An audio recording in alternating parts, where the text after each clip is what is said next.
నమస్తే అండి, ఛానల్లోకి స్వాగతం. ఈరోజు మన వీడియోలో మకర సంక్రాంతి రోజున ఈ పనులు చేస్తే కష్టాలు తప్పవని శాస్త్రాలు చెబుతున్నాయి. మరి మకర సంక్రాంతి రోజున మనం చేయకూడని పనులేంటి, ఒకవేళ చేస్తే ఎలాంటి ప్రతికూల ఫలితాలు మనకు వస్తాయి అనే విషయాలను మనము ఈ వీడియోలో క్లుప్తంగా తెలుసుకుందాం.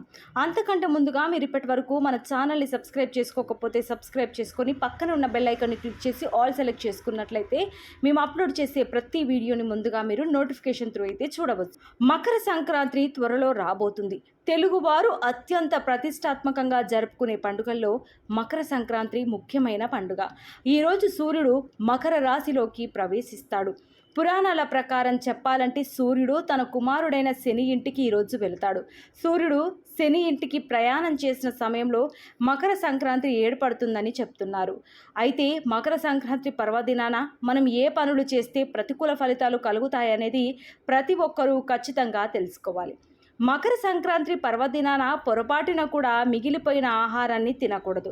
ఉదయాన్నే స్నానం చేసిన తర్వాతని ఆహారం తీసుకోవాలి. మకర సంక్రాంతి పర్వదినాన సాయంత్రం సమయాల్లో రాత్రి వేళల్లో భుజించకూడదు. ఈ విషయాలను ఎవరైతే పాటించరో వారిపై ప్రతికూల శక్తులు ఆధిపత్యం చెలాయిస్తాయి. మకర సంక్రాంతి పర్వదినాన పొరపాటున కూడా మాంసాహారం తినకూడదు. మసాలాలతో తయారు చేసిన నాన్ వెజ్ ఆహారాన్ని తింటే అది ప్రతికూల శక్తులను ఊతమిస్తుంది. మకర సంక్రాంతి పర్వదినాన శాకాహార భోజనమే చేయాలి.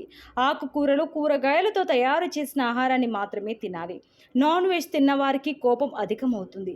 ప్రకృతితో ముడిపడి ఉండే మకర సంక్రాంతి పండుగ నాడు ప్రకృతికి హాని తలపెట్టకూడదు. పండుగ రోజు ఎవరూ పొరపాటున కూడా చెట్లు నరకకూడదు. అలా చేస్తే పాపం మన వెంట వస్తుందని చెప్తారు. మకర సంక్రాంతి పర్వదినాన పేదలను, నిస్సహాయులను అవమానం చేయకూడదు. ఇలా చేస్తే పాపం వెంటాడుతుంది. పొరపాటున కూడా చెడు మాటలు మాట్లాడకూడదు. ఇంటికి వచ్చిన వారిని ఉట్టి చేతులతో పంపకూడదు. సాధ్యమైనంత వరకు దాన ధర్మాలు చేయాలి. మకర సంక్రాంతి పర్వదినాన పశువుల నుండి పాలు పితకకూడదు. కనుమ రోజున మనం పశువులను పూజించుతాం కాబట్టి ముందు రోజు పాలు పితకకూడదని, దూడలకు పాలు వదిలేయాలని శాస్త్రాలు చెప్తున్నాయి.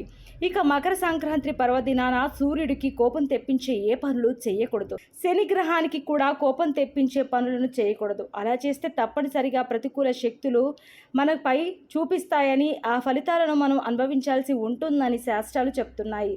సో చూశారు కదండి, మకర సంక్రాంతి రోజున మనం చేయకూడని పనులు ఏంటో తెలుసుకున్నారు కదా.